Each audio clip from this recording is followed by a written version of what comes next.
Ini adalah dasar-dasar dari penggunaan Microsoft Excel. Dan harus kita ketahui terlebih dahulu mana yang kolom, mana yang baris. Di sini ada kolom A, kolom B, kolom C, kolom D, dan seterusnya. Berarti ini adalah kolomnya. Sedangkan kalau baris, ini baris pertama, baris kedua, baris ketiga, keempat, dan seterusnya. Dan ada yang namanya sel. Kalau sel, kita lihat di sini, ini adalah sel C3. Jadi kolom C baris ketiga. Kalau di sini berarti sel E5.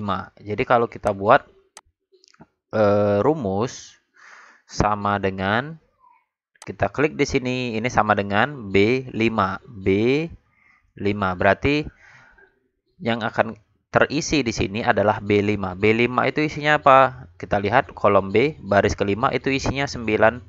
Jadi kalau di sini kita enterkan, keluarlah 90. Ya, jadi sama dengan yang ada di sini. Dan di sini untuk penggunaan Microsoft Excel biasanya untuk mengolah angka ataupun juga membuat tabel-tabel agar lebih mempermudah dalam penggunaan suatu rumus. Nah, untuk menggunakan rumus selalu diawali dengan sama dengan. Jadi, seperti tadi kita ambil contoh, kalau kita buat rumus sama dengan 70 ya B2, ini sama dengan B2 ditambah 80, diklik di sini. B2 ditambah B3. B2 itu 70, B3 itu 80. Jadi di sini hasilnya adalah 70 ditambah 80. Kita enter kan, dapatlah angka 150. Nah, lalu kalau di sini kita ubah, di sini jadi 80, berarti ini akan berubah secara otomatis, yaitu 80 ditambah 80, dapatlah 160. Jadi rumus ini hanya menyesuaikan dengan angka yang ada di sini. Jadi kalau di sini kita ubah kembali, di sini 100, di sini menjadi 180. Jadi secara otomatis apa yang tertulis rumusnya dia akan mengikuti. Jadi kalau kita melakukan perubahan di sini akan berubah.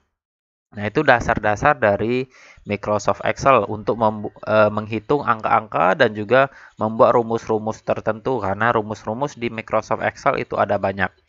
Tapi yang umum sering digunakan itu adalah ada menjumlahkan rata-rata, nilai tertinggi, nilai terendah, ataupun rumus-rumus yang lainnya seperti lookup, rumus if, dan lain sebagainya. Tapi kalau untuk dasar-dasar, kita tidak terlalu banyak mempelajari rumus-rumus tertentu karena kumpulan rumus di sini banyak. Kalau mau dicek, rumus itu kita buat saja sama dengan huruf A. Nah, di sini ini adalah kumpulan rumus Excel yang depannya hurufnya A. Huruf B begitu juga. Jadi ada banyak sekali rumus Excel yang bisa kita gunakan. Tinggal kita sesuaikan saja mana yang kita butuhkan. A sampai Z itu rumusnya ada semua. Nah, lalu untuk item-item lainnya, di sini ada home.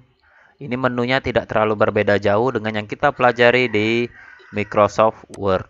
Juga ada menu insert sama bisa menyisipkan gambar dan lain sebagainya. Ya, kita tidak terlalu banyak mempelajari hal-hal di sini. Kita lebih fokus kepada penggunaan rumus dan juga ada penggunaan formula yang nantinya kita gunakan. Nah, sekarang kita akan menggunakan penggunaan rumus menjumlahkan. Nah, setiap kita melakukan rumus, itu pastikan rumusnya kita mengklik sel yang sudah benar. Dan kita coba untuk menjumlahkan, kita akan menggunakan rumus sum. Sama dengan SUM, buka kurung. Nah, di sini mana yang akan kita jumlahkan? Klik di sini B2 di blok. Ya, ini ditahan, klik kirinya. Lalu tutup kurung, enter. Dapatnya 515. Ini konsepnya sama saja dengan kita membuat rumus secara manual. Sama dengan serat B2 ditambah B3 ditambah B4 dan seterusnya. Ini sama saja. Perbedaannya adalah kalau ini kita sedikit merepotkan ya. Kita mau klik satu persatu itu cukup merepotkan. Makanya kita lebih mudah kita menggunakan rumus langsung mentotalkan apa yang ada di sini. Nah, arti titik 2 ini berarti sampai dengan. Jadi B2 sampai dengan B7. Jadi ini sebenarnya bisa diketik manual, tetapi untuk menghilangkan agar kita tidak salah, lebih baik kita langsung mengklik dan membloknya. Jadi langsung kelihatan mana yang akan kita jumlahkan. Dan penggunaan rumus Excel kalau tutup kurung di bagian akhir itu sebenarnya tidak wajib ya. Bisa kita abaikan. Seperti ini saya tidak menggunakan kurung tutup. Jadi kalau saya enterkan saja rumusnya tetap berjalan. Dan kalau kita klik 2 kali, di sini sudah otomatis ada kurung tutupnya. Jadi kalau kurung tutup di akhir setiap rumus itu sebenarnya tidak perlu kalian buat, juga tidak ada masalah. Nah, di sini juga bisa terlihat di penggunaan rumusnya. Jadi, cara melihat rumusnya bisa diedit di sini, atau bisa kita klik 2 kali di sini, atau bisa menekan tombol F2 di keyboard kalian. Di keyboard itu bagian atas keyboard kalian ada F1, F2, F3, dan seterusnya. Kalau kalian menekan tombol F2, dia langsung membentuk rumus yang sudah kalian buat. Dan kembali lagi rumus Excel ini secara otomatis ya. Jadi kalau di sini kita ubah angkanya, di sini otomatis akan berubah sendiri. Kita enterkan dulu. Nah, akan berubah secara otomatis. Kalau rata-rata, kita menggunakan rumus average sama dengan AV. Nah, kalau kalian lupa dengan rumusnya, sebenarnya di sini sudah diingatkan rumus apa yang depannya A dan V. Di sini ada average. Ya, tinggal kita ketik lagi. Buka kurung, selalu ada buka kurungnya setiap penggunaan rumus, buka kurung. Kita rata-ratakan seluruhnya yang ada di sini. Kurung tutup. Enter. Inilah rata-rata dari semuanya. Rata-rata itu berarti bisa dikatakan jumlahnya 535. Di sini ada 6 item. Jadi sebenarnya 89 ini dapatnya dari 535 dibagi 89. Sekarang kita coba cara manual. Sama dengan 535 dibagi 6. Hasilnya akan sama. Nah, sama kan? Tapi kita kembali lagi, ini penggunaan rumus yang lebih simple. Kalau nilai tertinggi, dia akan mencari nilai yang paling tinggi di antara ini. Yaitu kalau kita lihat dari sini nilainya 100. Di sini terlihat karena datanya sangat sedikit. Bayangkan kalau datanya hingga ribuan. Jadi untuk nilai tertinggi kita gunakan max, maksimum. Buka kurung, kita blok seluruh data yang kita butuhkan. Tutup kurung, enter. Nah, selanjutnya kita akan menggunakan rumus min untuk mencari nilai terendah di dalam sini. Sama dengan min, minimum ya, buka kurung, di blok mana yang mau kita cari. Di dalam blokan ini nilai minimumnya 70. Kita cek, tutup kurung, enter, dapatlah nilai 70. Nah, kalau kita ubah, di sini kita jadikan 80, di sini 80, di sini maksimumnya masih terlihat 100 karena masih ada ini. Kita lihat, kita ubah jadi 95. Di sini akan berubah menjadi otomatis. Ya. Jadi itulah penggunaan rumusnya, dan cara membloknya tidak harus ke bawah. Mana yang diblok itulah yang kita totalkan. Kita ambil contoh lagi. Kita jumlahkan. Kita gunakan rumus sum sama dengan SUM buka kurung, kita blok dari sini. Nah, berarti 160 ini masuk. Kalau kita enterkan, dapatnya nilainya 650. Ini sama saja dengan yang tadi kita jumlahkan. Ini yang kita jumlahkan tadi totalnya 490 ditambah 160 dapatlah 650. Nah, itulah penggunaan rumus dasar dari Microsoft Excel mengenai menjumlahkan rata-rata, nilai tertinggi, dan nilai terendah. Itu saja, sekian dan terima kasih. Sebagai tambahan, di sini Excel bisa membaca seluruh penjumlahan, pengurangan, perkalian, dan pembagian. Kalau penjumlahan gunakan tanda ini, kalau pengurang tanda ini, kalau pembagi gunakan tanda ini.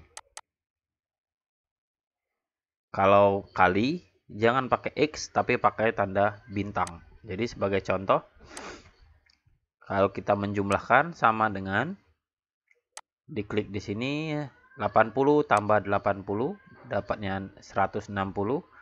Kalau kita buat lagi sama dengan 80 dikurang 80 sama dengan 0. 80 kurang 80, 0. Sama dengan 80 dibagi 80. B2 dibagi B3 sama dengan 1. Kalau kali sama dengan B2 bintang B3. Enter. Dapatlah 6400.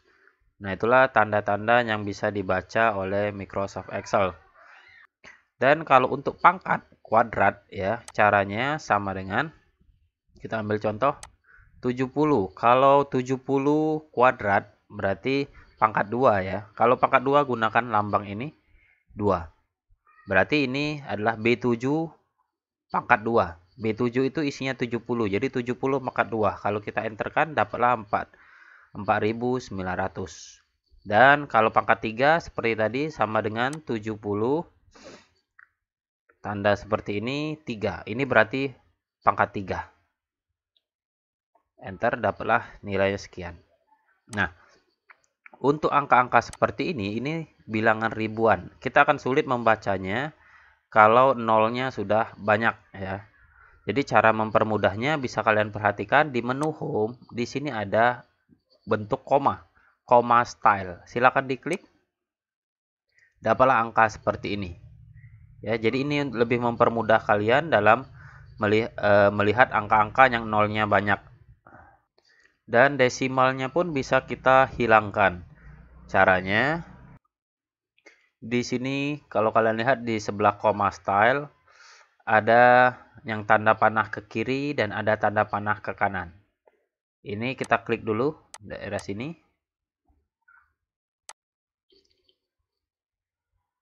Nah, ini decrease desimal berarti mengurangi desimalnya. Kalau ini increase desimal, kita tambahkan desimalnya. Dan kalau kalian perhatikan di sini ada titik, di sini ada koma, mungkin saja komputer kalian berbeda. Ada yang pakai titik di sini, komanya di sini. Itu kembali lagi tergantung dari settingan bahasa di komputer kalian masing-masing. Seperti kita, kalau di Indonesia kita membuat 6400 berarti 6 titik pada umumnya. Tapi kalau di luar negeri, kadang-kadang titik ini berubah menjadi koma, koma ini menjadi titik. Jadi tergantung dari bahasa yang ada di komputer kalian. Apakah menggunakan titik ataukah menggunakan koma.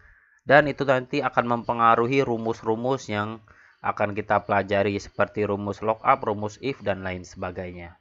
Itu saja tambahannya. Sekian dan terima kasih.